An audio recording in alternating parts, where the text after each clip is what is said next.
Bonsoir, bonsoir à toutes et à tous. Bienvenue, c'est Sens Public, votre rendez-vous quotidien de débat et de reportage sur Public Sénat. Vous le savez, la promesse est dans le titre de l'émission, donner du sens à l'actualité. Vous proposez des clés de compréhension des crises que nous traversons. Et justement, c'est avec la guerre des drones que je vous propose de commencer. Moscou a été visé hier. C'est une nouvelle étape dans ce conflit. Qui a envoyé ces avions sans pilote? Qui les produit et les fournit aux belligérants? Comment les Russes réagissent-ils à cette attaque? Réponse dans une minute. Et puis pour notre second débat volontairement décalé de l'actualité du jour, cette question: faut-il généraliser la semaine de 4 jours? Pour ce chef d'entreprise, c'est une évidence, ses salariés sont plus efficaces. Que du positif. On a moins de stress, ils sont très motivés, ils sont plus efficaces. Mais réellement, je le ressens dans les process, dans tout le process de mise en place chez les clients, c'est vraiment très positif. Mais certains économistes pointent des risques de fatigue mentale, de perte d'interaction sociale, de difficultés d'organisation des entreprises. Bref, la semaine de 4 jours ne serait pas adaptée à tous les secteurs. On confronte les arguments de nos experts dans 3 quarts d'heure. Mais d'abord, cette attaque venue du ciel, hier, à l'aube, la capitale russe n'est plus épargnée par la guerre. Hugo Lemonnier. Quelques dégâts matériels et 2 personnes légèrement blessées. Bilan de la première attaque de drone dans un quartier d'habitation en plein cœur de Moscou. Et déjà, l'inquiétude grandit dans la population. Pour moi, c'était totalement inattendu. Je pensais que tout ça était loin, que ça ne nous concernait pas, et puis soudain, c'est arrivé près de chez nous. Les autorités disent que Moscou est entouré d'un triple anneau de défense aérienne. Alors pourquoi n'a-t-il pas fonctionné? Pourquoi les sirènes d'alerte n'ont pas résonné? Comment les drones ont-ils pu passer? D'où viennent-ils? Le ministre de la Défense russe assure que l'ensemble des appareils mobilisés dans l'attaque ont été abattus. L'attaque a été conduite par 8 drones. Ils ont tous été détruits. 3 ont été neutralisés par voie électronique. Ils ont perdu le contrôle et ont dévié de leur cible. 5 autres ont été abattus dans la région de Moscou par le système de missiles et de canons antiaériens Pantsir. Mais l'occasion est trop belle pour le chef de la milice Wagner, Evgeny Prigojine, qui multiplie les outrances avec en ligne de mire le ministre de la Défense. Espèce d'enfoiré puant, qu'est-ce que vous fabriquez? Vous êtes des salopards, arrachez vos derges des bureaux dans lesquels on vous a mis pour protéger le pays. Vous avez fait que dalle pour avancer. Bordel, pourquoi vous laissez ces drones arriver à Moscou? Signe que la situation est grave, Vladimir Poutine lui-même est obligé de sortir de son silence. Le système de défense anti-aérienne a fonctionné de manière satisfaisante, bien qu'il y ait encore des progrès à faire. L'Ukraine nie toute implication dans cette attaque, qui n'a toujours pas été revendiquée. Voilà, on analyse les conséquences de cette attaque avec le général Christophe Gomard. Bonsoir, bienvenue, bonsoir, ancien chef du renseignement militaire. Mariana Perebenesiuk, bonsoir et bienvenue. Bonsoir. Vous êtes journaliste franco-ukrainienne, vous collaborez à l'hebdomadaire national ukrainien Ukrainsky Tizden et aux médias en ligne Desk Russie. Julien Théron, bonsoir, bienvenue à vous aussi. Vous êtes enseignant en conflit et sécurité internationale à Sciences Po et vous publiez ce livre, Le Pacte des autocrates, chez Robert Laffont. Mathieu Croissando, bonsoir Mathieu. Bonsoir Thomas, bonsoir. Bienvenue à vous. Ces drones qui ont visé Moscou, Christophe Gomard, en quoi est-ce que c'est une étape importante? En quoi c'est une étape importante dans ce conflit?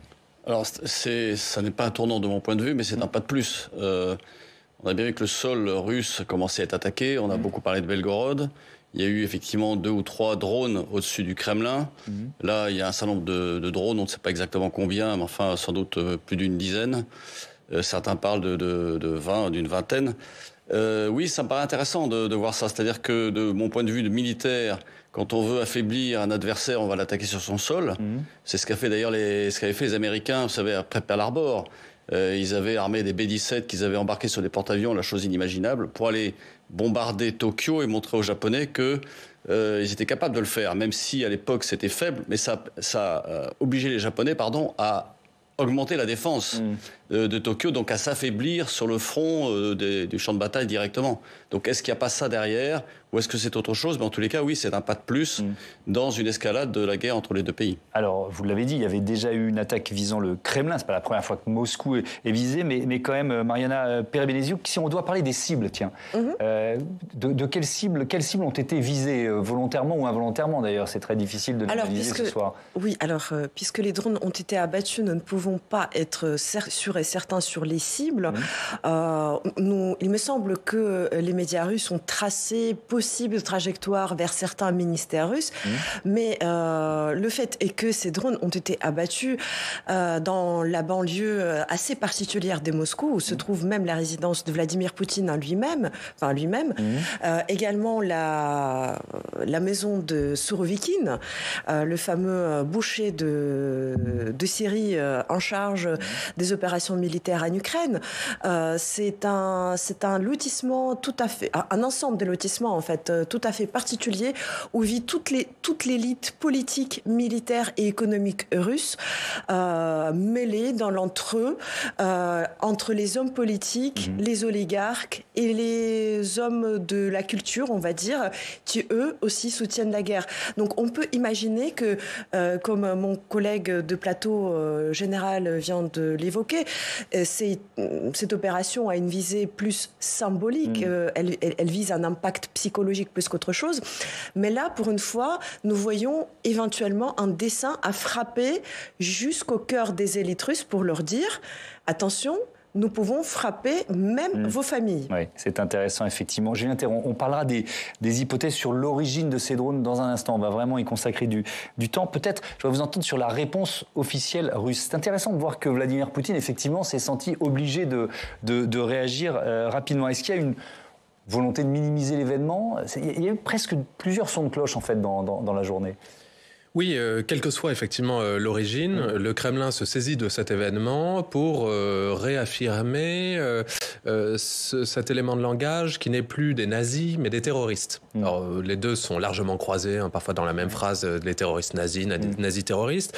Mais là, on parle vraiment de terroristes avec des images à l'appui, comme on le voyait, d'un immeuble civil. Alors, on ne sait même pas d'ailleurs si le drone a foncé sur l'immeuble civil, ou alors si c'est un débris qui s'est effondré dessus. Mais en tout cas, d'utiliser ces images, quelle que soit l'origine de l'attaque, pour essayer de dresser donc ce narratif qui a changé, qui n'est plus la Russie toute puissante, mais qui est la Russie attaquée en son sein, ce qui porte à conséquence à la fois pour la mobilisation de la population, pour la mobilisation des élites aussi, puisqu'on sait qu'il y a quand même eu quelques oligarques qui ont eu quelques problèmes de balcon ou de suicide ou d'escalier depuis le début du conflit. Donc ça peut permettre aussi de leur indiquer qu'ils sont eux-mêmes en danger, qu'il faudrait mieux resserrer les rangs. Et puis, bien sûr, aussi du point de vue militaire, avec les critiques qui sont faites à l'armée. Donc, de manière générale, quelle que soit l'origine de l'attaque, effectivement, le Kremlin s'en saisit pour essayer de serrer les rangs. La sortie de Prigojine, quand même, on ne va pas y passer trop de temps, mais, parce qu'on est toujours dans l'outrance, mais il faut quand même un peu l'analyser. On est dans la droite ligne de ce qu'il fait depuis plusieurs mois.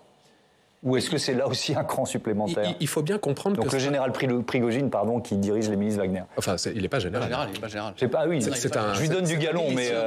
Un général est un soldat, et cet homme est un milicien, oligarque, repris de justice, ce qu'on veut, mais ça n'est pas un soldat. D'accord, bon, très bien. Sauf hypothèse qu'il fait partie des services spéciaux. Oui. Ouais, et vu que les milices Wagner sont affiliées au GRU, c'est des notoriétés publiques, on n'est pas à l'abri de cette petite... peut-être le GRU, c'est les services secrets? Les services des renseignements, le service des renseignements militaires. Donc peut-être que votre petite erreur a un petit fondement. C'est sympathique. C'est sympathique. Voilà, il faut redire les choses clairement. Donc il n'est pas général. Alors, il faudra aller dans les fondements de l'histoire militaire russe pour voir l'aspect vraiment très éloigné de certaines forces qui pouvaient être adoubées par l'État. Bon, alors comment vous analysez cette sortie-là? Alors, pour moi, Prigojine parle aux Russes, au peuple russe, qui se demande pourquoi des drones ont réussi à franchir la frontière et donc à tomber effectivement sur le sol russe. Et met en cause effectivement, non pas Vladimir Poutine, mais met en cause effectivement Shoigu et les généraux russes. Donc en fait, le ministre de la Défense et les généraux. Absolument. Et donc on voit bien que depuis le début, en fait, quand il réclamait lors de la bataille de Bakhmout des munitions supplémentaires, en disant que les généraux russes l'empêchaient de pouvoir se battre, l'empêchaient de gagner finalement, il y a toujours cette séparation assez forte. Il y a toujours eu, même pendant la Seconde Guerre mondiale en France, entre certains généraux, j'allais dire une lutte de pouvoir, une lutte d'influence. Mais là, elle est directe, et je pense que Prigojine, quand il parle, il s'exprime, il parle au peuple russe réellement, aux Russes, je veux dire, de la rue. Avec peut-être une différence, c'est que là, pour le coup, il se mêle de quelque chose qui, d'une certaine façon, ne le concerne pas. Quand il réclamait des munitions, c'était pour mener la bataille de Bakhmout, et là, il disait, il y a mes gars sur le terrain, et où sont les armes, où sont les munitions? Il se voit un rôle politique. Oui, et là, il y a peut-être poursuivi d'un agenda... En effet, c'est un aspect extrêmement intéressant parce qu'il faut comprendre que l'implication militaire de milice Wagner, ce n'est qu'une composante d'action de Yevgeny Prigojine en Ukraine et dans le monde. Il faut rappeler sans cesse que les milices Wagner, c'est plutôt un bras armé d'une entreprise beaucoup plus globale qu'est l'Anvers. Il se trouve par ailleurs que je fais récemment une enquête sur un mini-empire audiovisuel qu'avait bâti un proche de Prigojine dans les territoires de l'Ukraine occupée. Ce qui met en fait en évidence le fait que toutes ces sorties autour des Bakhmout, autour des munitions, cette mise en scène de l'importance de milice Wagner, ça fait partie un peu c'est comme une pièce de théâtre, si vous voulez, qu'on sert au public avant tout russe, mais que son implication, son intégration dans le système des pouvoirs est plein. Il fait réellement partie des pouvoirs russes, il fait partie de ceux qui gèrent l'occupation, qui ne font pas que de conquêtes militaires, mais qui gèrent l'occupation, y compris politiquement.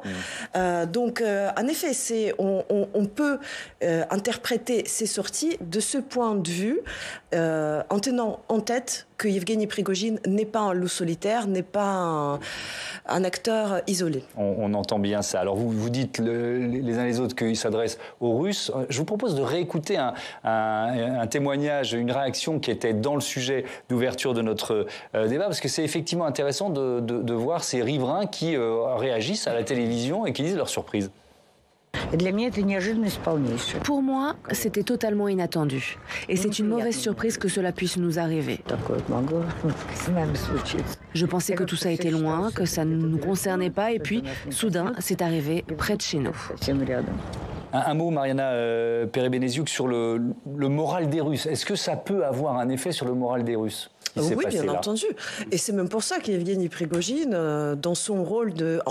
un peu alter ego, une sorte d'alternative politique, mais téléguidée, enfin contrôlée par le Kremlin, évoque justement cet aspect-là, parce que la propagande peut faire semblant tant qu'elle veut que tout cela est sans conséquence, bien entendu que ça commence et que ça commencera à affecter le moral du public, bien entendu. Alors, je voudrais qu'on parle de l'origine de ces drones. Je me tourne vers vous, Julien Théron. Moscou parle d'une attaque terroriste ukrainienne. L'Ukraine, Kiev dit on n'y est pour rien. On a plutôt tendance à croire Zelensky depuis le début de cette guerre, mais bon, comment vous analysez ça? Est-ce qu'on peut être sûr que ces drones viennent d'Ukraine ou pas? Non, pas du tout. Ce qu'on a comme élément matériel, ce qui est substantiel, sans être une preuve absolue, c'est que certains de ces drones seraient de fabrication ukrainienne.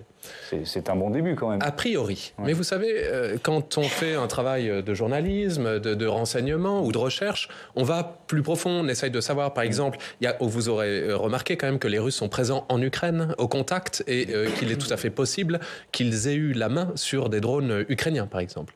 Les forces de Prigojine, des forces régulières. On a vu aussi des forces russes pro-ukrainiennes attaquer en Russie la semaine dernière. Est-ce que certains se seraient infiltrés, y compris avec des drones ukrainiens, pour aller frapper de plus loin dans le territoire Moscou? Vous voyez ce que je veux dire? Il y a beaucoup d'hypothèses possibles. Il n'est pas inimaginable, bien sûr, que ce soit l'Ukraine elle-même qui est frappée, soit à partir de son territoire. On en discutait avec le général. Effectivement, ce sont des drones qui ne sont pas chargés à plein de forces explosives, ce qui leur permet d'avoir une plus longue endurance. Comme plus léger, donc absolument. Donc c'est aussi une possibilité. Il est aussi possible que des forces spéciales ukrainiennes soient allées en territoire russe pour frapper du territoire russe. Donc il y a plusieurs hypothèses possibles. Ce qui est très important, en revanche, dans tous ces scénarios, y compris dans le fait que ce soit possiblement l'Ukraine, c'est de ne pas croire aveuglement les communiqués officiels du Kremlin.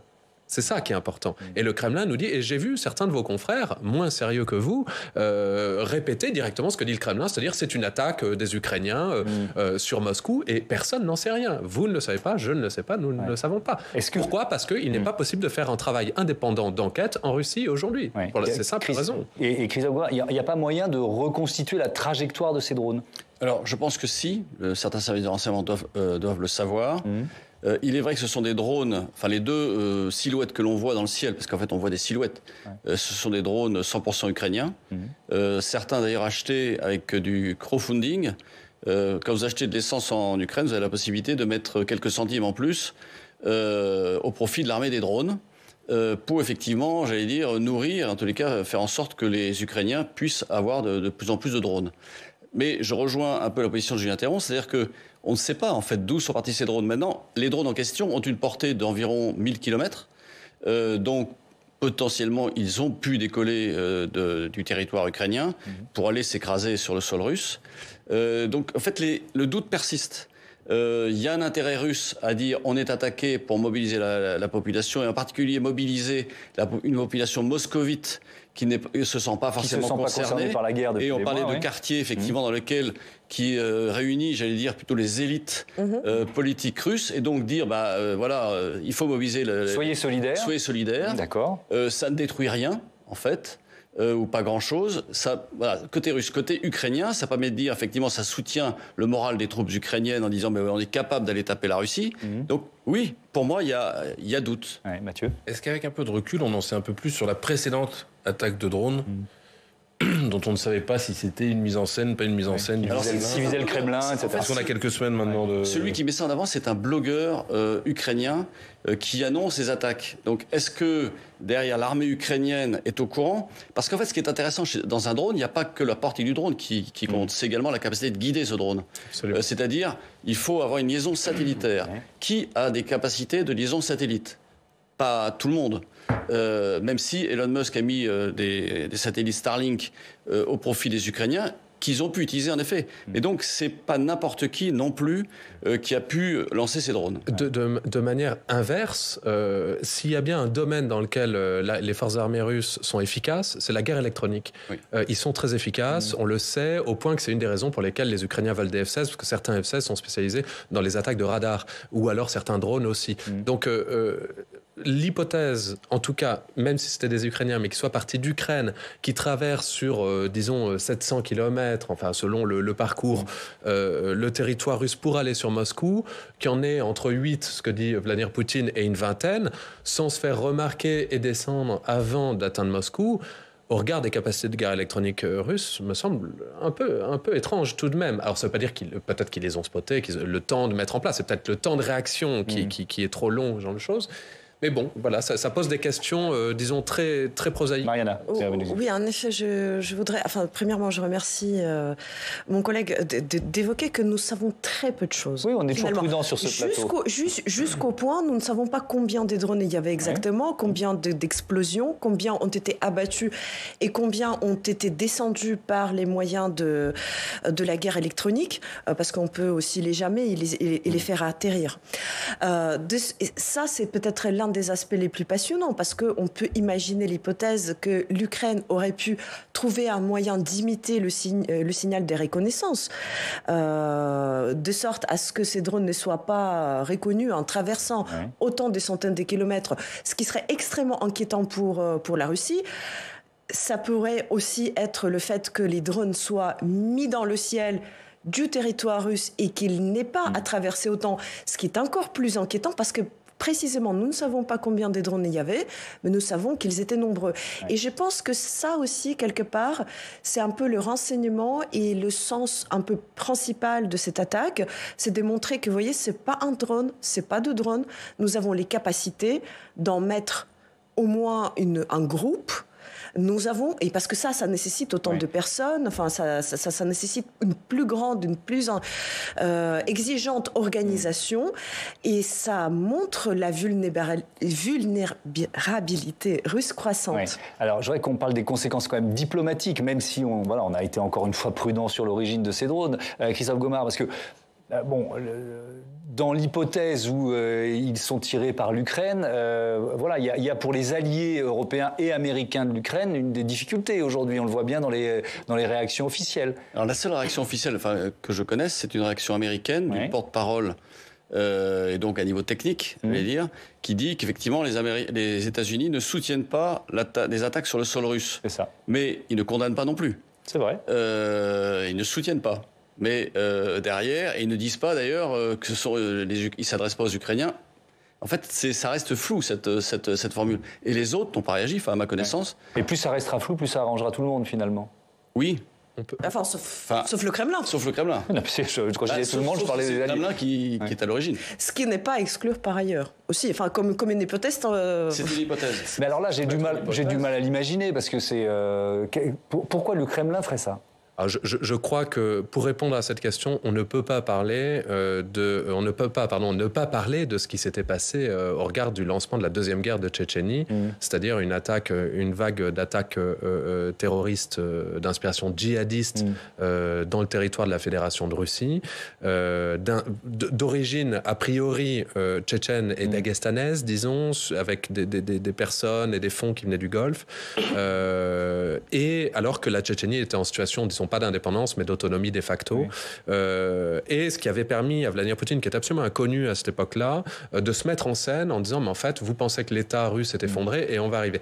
Et en fait, il y a des questions très claires qui sont posées sur l'implication du FSB, c'est-à-dire des services de sécurité de Vladimir Poutine, dans ces attentats. Alors ça ne veut pas dire qu'il n'y avait pas d'attentats djihadistes à ce moment-là, il y avait des camps d'entraînement en l'occurrence. Donc il y a eu des précédents, mais qu'est-ce que ça lui permettrait, pardon de nous interrompre, mais il y a encore beaucoup de thèmes à aborder, qu'est-ce que ça permettrait à Vladimir Poutine d'engager dans la foulée de ce qui s'est passé là à Moscou? Il y a eu un changement de narration, en fait, à un moment, pendant le conflit, à peu près au moment où ils ont placé ce missile S-300 lancé d'un camion au-dessus de l'immeuble du ministère de la Défense. Je ne sais pas si vous vous souvenez de ces images assez étonnantes, surtout d'un État aussi puissant que la Russie. Mais à partir de ce moment-là, on a expliqué, en fait, la Russie est extrêmement vulnérable. Avant, c'était un pays qui était indestructible, qui était tous les instruments, le T-14 Armata pour les tanks, les navires, les missiles, était absolument une puissance absolument considérable que personne ne pouvait arrêter. Et puis d'un coup, on a dit, mais en fait, on est extrêmement vulnérable, y compris à Moscou. Et c'est à ce moment-là qu'on est passé de nazis à terroristes. On a dit, en fait, ils peuvent taper à peu près n'importe où. Et on a un changement de narratif qui est extrêmement important. C'est aussi au moment où le Kremlin essaie de reprendre la main politiquement sur les opérations contre Wagner. Un dernier mot là-dessus. Oui, juste un dernier mot. Alors, en effet, il y a des précédents et enfin, c'est assez bien documenté. C'est pas une théorie de complot. Mais ce qu'on sait aussi, enfin, par ailleurs, on peut émettre des hypothèses. Ce qu'on sait par ailleurs, c'est qu'historiquement, les différents clans au pouvoir, surtout les clans armés, surtout les clans de différents services, sont capables de se livrer des guerres, enfin, ou en tous les cas, des compétitions assez musclées, dans le cadre des compétitions pour le pouvoir. Donc ça, ce n'est pas à exclure non plus. Nous ne pouvons rien savoir, nous n'avons pas assez d'informations. Mais ça, c'est quelque chose qui est aussi arrivé par le passé. Et on peut imaginer qu'il peut y avoir un clan, on va dire le FSB, qui voudrait jouer la carte contre le jeu héros, ou contre l'armée, ou contre même le Kremlin, pour montrer cette vulnérabilité et pour mettre à mal les élites en place actuellement. On a essayé de balayer un peu toutes les hypothèses dans ce débat. On l'a bien compris. Alors, j'ouvre un nouveau chapitre. Je voudrais qu'on s'intéresse aux pays qui construisent, qui produisent, qui fournissent ces drones. Je vous propose un témoignage. Écoutez, le spécialiste des questions de défense et de stratégie militaire, Pierre Servan, il était sur France Inter ce matin. Il parle des drones qu'utilise l'Ukraine. Ils ont effectivement de longue date acheté aux Turcs des missiles, des drones armés de missiles qui ont fait énormément de dégâts dans les forces russes. Et ce qu'il faut savoir, c'est qu'avant la guerre, la Turquie et l'Ukraine avaient signé un accord de coopération pour créer des drones de nouvelle génération grâce au savoir-faire ukrainien en matière aéronautique. C'est pour ça que... Depuis l'Union soviétique, les Ukrainiens sont très forts sur l'aéronautique. Exactement. Et donc, ce que vous voyez en ce moment, y compris des drones qui sont allés frapper, drones ukrainiens qui sont allés frapper à 650 km sur des bases aériennes, bases d'Engels à la fin de l'année dernière, c'est parce qu'ils ont modernisé des vieux drones soviétiques en les boostant. Christophe Gomard, quand vous dites des drones ukrainiens, c'est de ça dont on parle, des vieux drones soviétiques qui ont été boostés, ce sont des nouveaux drones fournis par d'autres pays? Non, ceux-là sont des drones construction maison. D'accord. Plutôt civils d'ailleurs, qui sont militarisés de fait. Mais construit effectivement sur fonds propres, j'allais dire, sur cette association. Ce financement participatif, ce crowdfunding dont vous parliez. Ce crowdfunding dont on parlait à l'instant. Et donc, ces deux modèles, un, c'est le modèle, c'est des petites ailes à l'avant et des grandes ailes à l'arrière, qui s'appelle le Beaver, je crois, et l'autre s'appelle l'UJ-22, qui va un peu moins loin que le Beaver, mais c'est de la construction locale, purement locale. Mais c'est vrai que ce que disait Pierre Servan à l'instant sur France Inter est tout à fait vrai, c'est-à-dire que les Ukrainiens ont acquis un certain nombre de drones, et d'ailleurs, au départ, ça a surpris les Russes, qui n'imaginaient pas cette capacité ukrainienne à utiliser un aussi grand nombre de drones turcs ou achetés à la Turquie, qui leur a permis effectivement d'occasionner des dégâts assez importants dans l'armée russe. Julien Terran, c'est pas neutre le ou les pays qui fournissent ces drones à l'Ukraine. Surtout si on commence à avoir des attaques qui visent Moscou. Oui, c'est pas neutre. Et puis le drone aujourd'hui est rentré dans le catalogue dans tous les domaines des armées. On le voit puisqu'ils ont fabriqué des drones marins de surface pour aller frapper la flotte de la mer Noire russe, qui confinent quasiment la flotte dans leur port. Hein. Donc je veux dire, ça a un impact. C'est-à-dire que les bateaux russes n'osent plus sortir à cause de ces drones marins, maritimes. Il y a des drones d'observation. Parfois, ils utilisent des drones du commerce. Parfois, les civils donnent du RIM, du renseignement d'intérêt militaire, à l'armée en disant en fait j'ai vu une colonne de tanks qui arrive par là, donc je veux dire, il y a même une participation civile. Et en fait, si vous voulez, les drones ont une capacité aujourd'hui absolument considérable, de l'observation jusqu'à la frappe. Alors vous allez me dire peut-être pourquoi ils veulent des F-16 du coup, parce que l'intérêt d'avoir un avion par rapport à un drone, effectivement on engage le pilote, ça coûte beaucoup plus cher et tout ça, mais en réalité l'avion a quand même des capacités qui sont largement supérieures et qui permettent une spécialisation aussi, un port d'armes différent. Donc c'est plus complémentaire qu'antagonique en réalité. Mais l'armée ukrainienne a réussi non seulement à acquérir des drones, à en fabriquer, y compris parfois avec une inventivité assez extraordinaire.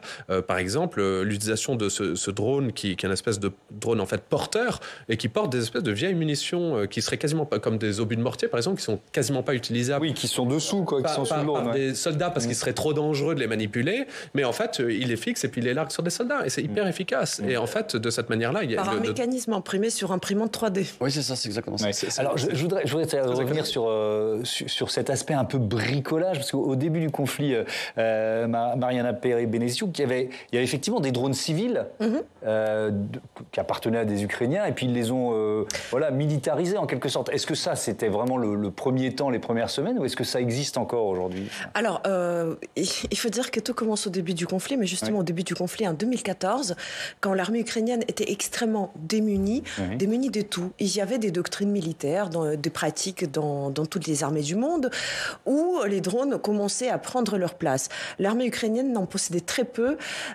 et d'ailleurs elle avait aussi peu de munitions, relativement peu de munitions pour l'artillerie.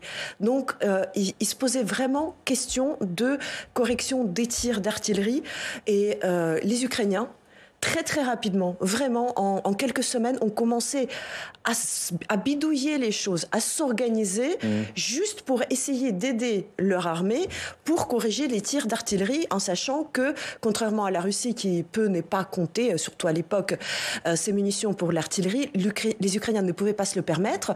C'est là où commence cette saga, véritablement, où on commence à acheter des petits drones commerciaux pour les utiliser pour la correction des tirs. Donc ça commence dès 2014, ça, au tout début de la guerre. D'accord. Ensuite, tout cela a fini par révolutionner parce que les soldats, au contact des drones, ils se sont rendus compte que même les petits drones commerciaux peuvent être utiles, même pour un petit renseignement, pour sortir de chez soi, pour voir ce qui est dans les environs. Et maintenant, l'usage, comme vient de l'évoquer Julien, l'usage, c'est vraiment toute une gamme. On a toutes sortes de drones. On a les unités de l'armée qui possèdent, par exemple, des drones militaires, des fabrications ukrainiennes et qui sont standardisés. Tout le monde est censé les avoir, enfin, toutes les unités. Ensuite, on a d'autres drones, des fabrications ukrainiennes militaires, mais qui ne sont pas obligatoires, qui sont un peu comme en plus et qui sont achetés par le crowdfunding. Il y a des drones commerciaux, il y a des drones qui sont... Donc, en fait, on a vraiment une sorte de profusion de pratiques, et finalement le succès il vient de là. On laisse le champ libre à l'innovation, et parce que l'armée ukrainienne elle est très opportuniste dans ses approches. Et juste pour rajouter à quel point c'est devenu important, quand les Ukrainiens ont commencé à faire du crowdfunding pour acheter des drones, il fallait aussi former les pilotes, parce que même pour les drones commerciaux il fallait former les pilotes. Au début c'était des associations bénévoles qui offrait cette formation aux militaires. Ensuite, c'est devenu une affaire d'État. Il y a maintenant un programme qui s'appelle l'armée des drones, d'ailleurs qui comprend également les drones maritimes des surfaces. Et le programme est maintenant conjoint entre les autorités et les associations de bénévoles pour la préparation des pilotes. Et si ma mémoire est bonne, il n'y a pas très longtemps, le ministre de la Transformation numérique avait rapporté qu'on a déjà dernièrement formé 10 000 opérateurs. Vous voyez, donc en réalité, je pense que ce genre d'attaque, c'est très intéressant. On va innover, on va voir d'autres choses. On est dans une guerre où le civil et le militaire, finalement, sont étroitement tissés. Voilà, on se prépare très clairement à plus. Pardon de vous interrompre. Si on cherche donc les pays qui produisent ou qui fournissent des drones, Mathieu, on ne va pas vraiment trouver la France, parce que notre pays a pas mal de retard en la matière. Oui, c'est l'histoire d'un fiasco hallucinant au pays de la DGA, de Dassault, d'Airbus, de Safran. C'est un fiasco bien connu, où se mêlent en fait tous les maux dont notre pays a le secret, jusqu'à la caricature. Absence de vision prospective, réticence face à l'innovation, réflexe corporatiste, rivalité industrielle, lourdeur administrative. Bref, un échec sur toute la ligne qui nous vaut aujourd'hui d'être largement distancé. Alors, on va tenter de l'expliquer. Il y a d'abord plusieurs raisons. Il y a un rapport de la Cour des comptes qui s'est penché là-dessus, qui a fait beaucoup de bruit en 2020. Il y a une erreur de jugement d'abord. D'une certaine façon, l'armée française a loupé le coche. À la fin des années 90, alors que les États-Unis utilisent les drones, ils ont commencé à l'utiliser notamment dans les Balkans, puis en Afghanistan. L'armée française accuse un retard, comme si elle n'y croyait pas. Alors il faut dire qu'à l'époque, elle a moins d'argent. On est dans des moments de coupe budgétaire, que les budgets sont consacrés à d'autres programmes qui sont très dispendieux, je pense au Rafale. Et puis il y a aussi une partie des militaires qui est sceptique sur l'usage de ces nouveaux appareils, notamment du côté de l'armée de l'air, où on voit d'un mauvais œil des engins aériens automatiques qui remettent en cause d'une certaine façon la notion de pilote auquel ils sont très attachés. Et du coup, il faudra attendre la fin des années 2000, donc c'est déjà quand même assez long, pour que l'armée française en fasse un enjeu d'avenir. Donc ça, c'est la première raison du retard. Il y en a une autre. Oui, parce que là commence, à partir de cette période-là, une période de guéguerre interne assez incroyable. Du côté des politiques, ou de l'administration, ou des industriels, où on tergiverse pour savoir s'il faut faire un drone made in France, un drone européen, donc du coup on prend du retard. Dans l'armée elle-même, ou l'armée de terre et l'armée de l'air s'empoignent pour savoir qui sera responsable de ces drones. Donc à ces retards de jugement, j'allais dire, s'ajoutent des retards d'exécution. Prenez le Patroller, qui est le drone qui va être développé et mis en place par Safran. On en parle dès 2015, il doit être livré dès 2019. Là, les premiers exemplaires commencent à être livrés, mais il ne sera armé qu'en 2026. Vous voyez un peu l'échelle de temps. Le drone européen, l'Eurodrone, on parle de 2029, 2030, mais là encore, avant d'en voir sur le terrain, faudra attendre. Du coup, qu'est-ce qu'on a fait en attendant ? On a acheté des drones américains, essentiellement pour les drones de chasse, les Reaper. On en a acheté 12 à des conditions et des coûts américains. Je dis des conditions, ils pouvaient être utilisés que dans le Sub-Sahel, ils devaient être réparés par les Américains. Bref, un cauchemar absolu. Est-ce que ce retard est en passe d'être comblé ? Alors, le compte est loin d'y être. Question moyen, là pour le coup, il y en a dans la prochaine loi de programmation militaire, puisqu'il y a 5 milliards d'euros qui sont consacrés aux drones, alors à condition qu'ils aient bien là où il faut. En fait, pour reprendre un rapport sénatorial de 2021, la France est en train de combler petit à petit son retard capacitaire, mais pour l'auteur du rapport, qui était le sénateur du territoire de Belfort, Cédric Perrin, un très bon spécialiste du sujet, on n'est pas pour autant tiré d'affaire. Pourquoi ? D'abord parce qu'il y a un décalage entre le temps de l'innovation et celui de la commande publique. En clair, la technologie, ça va si vite qu'entre le moment où vous passez votre commande et le moment où le matériel est validé et celui où il est livré, il peut se passer 10 ans, 20 ans, et le risque, c'est que le matériel soit un peu dépassé à l'arrivée. Autre souci relevé par le sénateur Perrin, la faiblesse de notre équipement en mini-drone, donc ça, on parle plutôt des petits drones qui peuvent aller frapper en kamikaze derrière les lignes ennemies. On n'en a pas beaucoup, alors on commence à rattraper notre retard, mais on en a passé. On est faible aussi sur les systèmes de défense anti-drone, où là, pour le coup, on n'a pas grand-chose. On a quand même vu récemment des drones au-dessus des centrales nucléaires, vous vous souvenez, ce qui pose quand même quelques questions. Et puis du côté des lourdeurs administratives, alors là, rien ne semble réglé. Je vous donne un seul exemple pour finir. La France ne dispose pas de zone d'essai de longue distance pour tester ces drones, contrairement à l'Allemagne, à l'Espagne. Voilà. Nous, on le fait en Afrique de l'Ouest. Ça coûte très cher et c'est sous le regard de gens qui sont évidemment très intéressés par ce qu'on y fait. Il y a un projet de création d'une zone test près de Cahors qui a été déposé par un collectif d'industriels, d'élus et d'anciens militaires. Ce projet, il est toujours sur les bureaux des ministères et il n'a toujours pas été signé. Christophe Gomard, je voyais acquiescer au constat. Malheureusement, oui. Malheureusement, parce que Malheureusement, oui. Tout est juste. Par exemple, tiens, je vais prendre juste un exemple, celui du décalage entre... Parce que ça, je trouve que c'est intéressant si on se projette. Décalage entre l'innovation et la commande publique. Est-ce qu'effectivement, ce qu'on achèterait aujourd'hui, il y a le risque que ce soit périmé, ou est-ce que ça se retravaille pas au fur et à mesure entre le moment de la commande et la livraison? Je pose une question volontairement un peu naïve. C'est pour ça que j'ai créé, quand j'étais patron des opérations spéciales, un salon dédié justement aux forces spéciales, qui s'appelle le SOFINS, pour Special Operations Forces Innovation Network Seminar. L'idée était effectivement d'accélérer ce temps, de façon à permettre effectivement aux forces spéciales qui utilisaient matériaux légers et, j'allais dire, facilement dépassables, ou en tous les cas facilement, qui innovent de plus en plus, et ça permettait ça. Donc en fait, on pouvait acheter directement sur place, et ça évite à certaines entreprises de construire sur fonds propres, parce qu'elles n'ont pas suffisamment de fonds pour effectivement développer un certain nombre de matériel.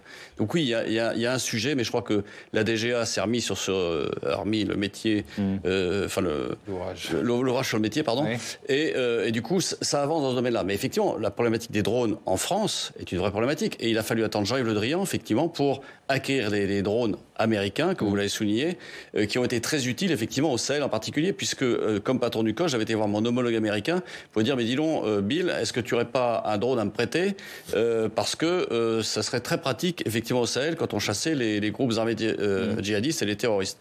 Donc oui, de fait, et lui m'avait dit à l'époque, mais attends, moi je fais pas une opération sans des yeux au-dessus de l'opération pour suivre de près. Et de fait, ça change le cours de la guerre. Et ça change. Et on voit bien les Ukrainiens avec les mini-drones, les drones type Parrot, donc constructeur français quand même, qui, vous mettez une grenade dessous, il va au-dessus, il largue au-dessus d'une tranchée russe par exemple, créant évidemment des dégâts puisque il cible exactement juste. Donc oui, c'est un outil indispensable dans le monde moderne dans lequel on vit. Il n'y a plus aujourd'hui de bataille sans drone et la guerre en Ukraine le montre bien. Julien Théran. Juste une chose, ça n'est pas une fatalité. Ces lourdeurs administratives. Les Américains en Ukraine ont donné des drones qui sont assez récents, qui s'appellent des Switchblades, qui sont des drones extrêmement légers, qui se déploient un peu comme un mortier, comme je disais tout à l'heure, avec, en fait, si vous voulez, c'est une espèce de munition comme ça, avec 4 lames qui se déploient, donc blade c'est la lame en anglais, c'est des ailes, et ils vont pas loin, ils font pas beaucoup de dégâts en fait. Quand on regarde l'impact, on se demande même s'ils font quoi que ce soit, mais enfin c'est suffisant pour mettre hors de combat un camion pour le 300 et un blindé pour le 600. Ça c'est un exemple quand même de technologie, c'est quasiment low cost quoi, et low tech. Un autre exemple encore plus intéressant, parce que les Américains sont allés dire aux Ukrainiens de quoi vous avez besoin. Les Ukrainiens leur ont dit, et ça rejoint exactement ce que vous dites, c'est-à-dire que les forces spéciales ont une applicabilité, ils ont besoin de besoins très rapides pour leurs opérations. Et là, de la même manière, les Américains sont allés voir les Ukrainiens en disant, vous avez besoin de quoi? Dites-le nous, on va travailler là-dessus. Et 6 mois après, ils sont arrivés avec un projet de drone, un nouveau projet de drone notamment, qui coopèrent. Enfin, on peut être rapide dans ce domaine-là. Allez, je reprends la main parce que je voudrais qu'on termine sur les attaques, parce qu'il y a évidemment aussi, on parle de la guerre des drones, il y a aussi les attaques qui visent Kiev depuis plusieurs jours. Je vous propose d'entendre le maire de Kiev, Vitali Klitschko. Il est au pied d'un immeuble d'habitation qui a été touché par des fragments d'un missile abattu par les forces ukrainiennes. C'était le missile dans la nuit de lundi à mardi. C'est la 4e attaque contre notre ville en 2 jours, avec des drones kamikazes et des missiles. De nombreuses personnes ont été blessées. Cette nuit, dans cet immeuble qui abrite 170 logements, 12 appartements ont été endommagés et une personne est malheureusement morte.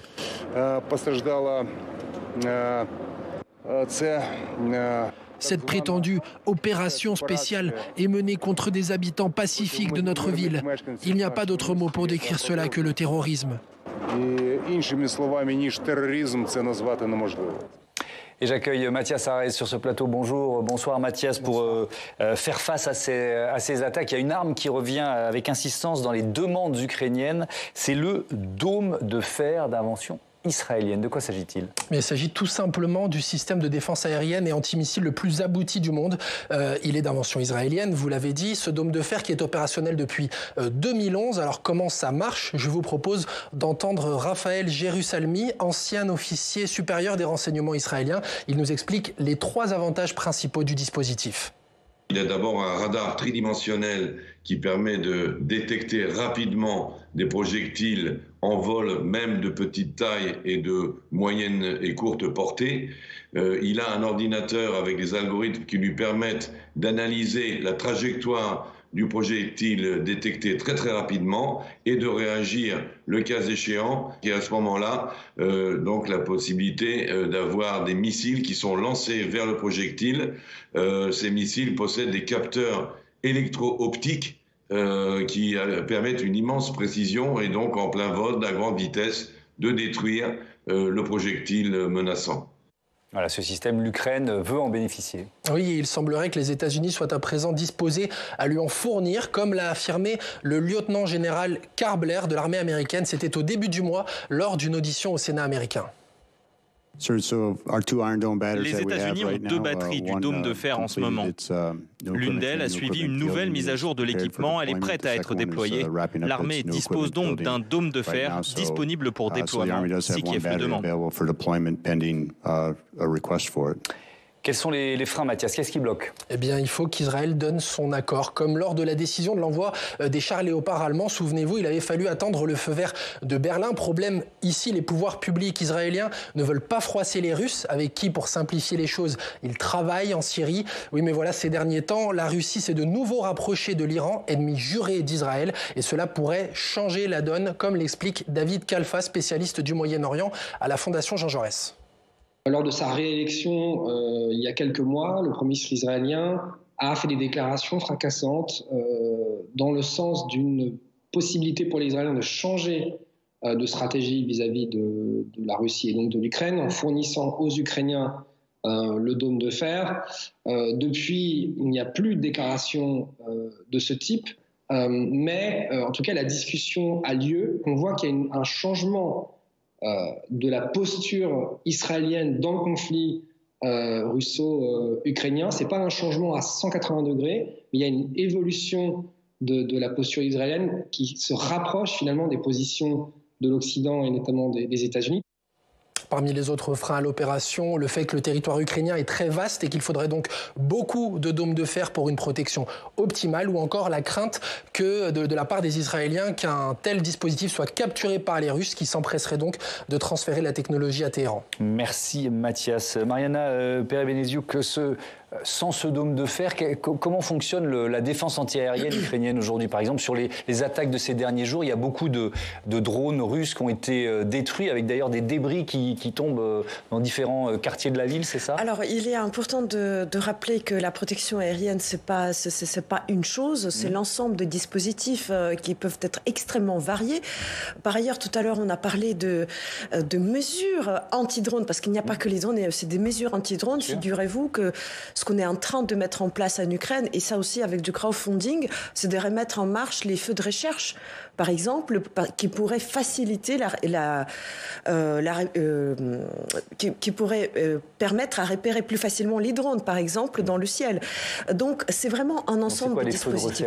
Les feux de recherche, c'est les choses qu'on a vues pendant la Première Guerre mondiale. Vous voyez, c'est le faisceau luminaire. Ah oui, c'est ça, aussi basique que ça. Alors, pas nécessairement en ville, mais aux approches de ville, dans les campagnes, pour pouvoir repérer plus rapidement les drones, parce que les drones, parfois, ils peuvent se perdre et ils n'ont pas des trajectoires. Enfin, ils ont des trajectoires ils peuvent changer des trajectoires, plus précisément. Donc, il y a cela. Il y a des petites armes légères. Donc, on chasse les drones, surtout avec des petites armes portatives. Et je ne dirais pas que c'est l'affaire de tout le monde, mais je vais vous raconter même une anecdote qui est presque drôle. Quand j'étais en Ukraine il y a une dizaine de jours, une amie m'a vanté sa coiffeuse, et après elle dit mais c'est très sympa, en plus la nuit elle chasse les drones. Vous voyez, à côté de cela, on a des installations beaucoup plus sérieuses. On a surtout la pièce maîtresse de la protection aérienne de la ville de Kiev, en tous les cas, c'est la batterie Patriot. Et en effet, je peux vous assurer que ça, c'est le meilleur ami de tout habitant de Kiev. Allez, une réponse rapide à l'un et à l'autre pour boucler ce débat. Julien Théron, est-ce qu'il y a, selon vous, une probabilité forte que ce dôme de fer dont parlait Mathias Arès soit effectivement livré aux Ukrainiens? On parle souvent de la guerre en Ukraine. En fait, la guerre en Ukraine, elle est aussi en Russie, même de manière non cinétique, mais dans les arcanes de la politique russe. Elle est aussi au Bélarus. sur l'implication ou non de l'armée, sur ce qui va s'y passer. Et on s'aperçoit en fait qu'elle est aussi au Moyen-Orient, dans les rapports entre l'Iran et Israël. On est dans une situation d'un conflit qui est localisé, mais qui est très externalisé sur les apports d'armes, sur la technologie.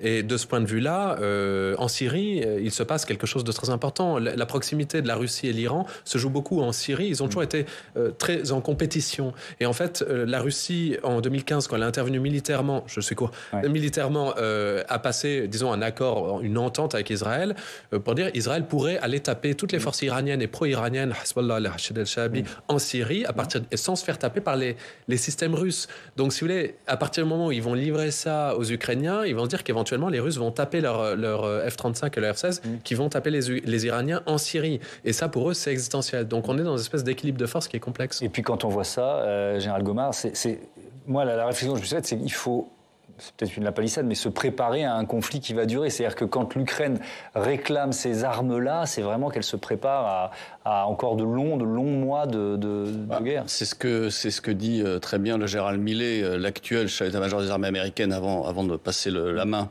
à son successeur.